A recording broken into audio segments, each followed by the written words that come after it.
joke? Mahina! Sa mga nagdidimpong paningin, ito ang solusyon. Kandila, sunugin!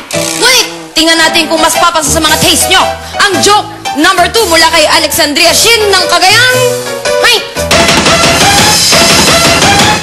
Okay, class, magandang hapon sa inyong lahat. Okay, nag-aaral ba kayo mabuti?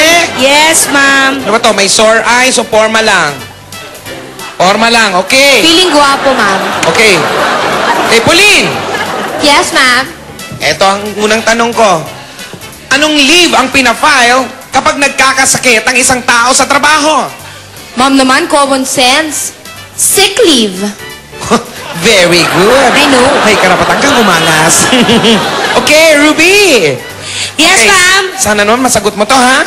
Yes, ma'am. Ikaw naman, anong leave naman ang pinafile kapag gusto mo magbakasyon? Hello. I-Englishin lang, ma'am. Vacation leave. I like you. I like you too. Tagal lang yung nasa top 1 ka. Jose! Jose! Mr. Manalo! Ma'am!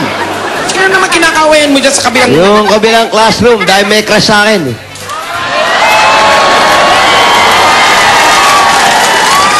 Pwes! Puro ka pa cute, ha? Tumayo ka, sagutin mo to.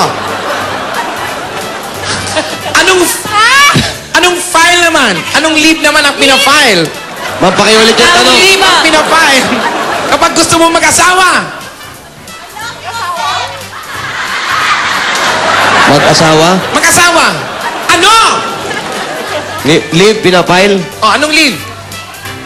Ano? Ano nga? Leave me alone!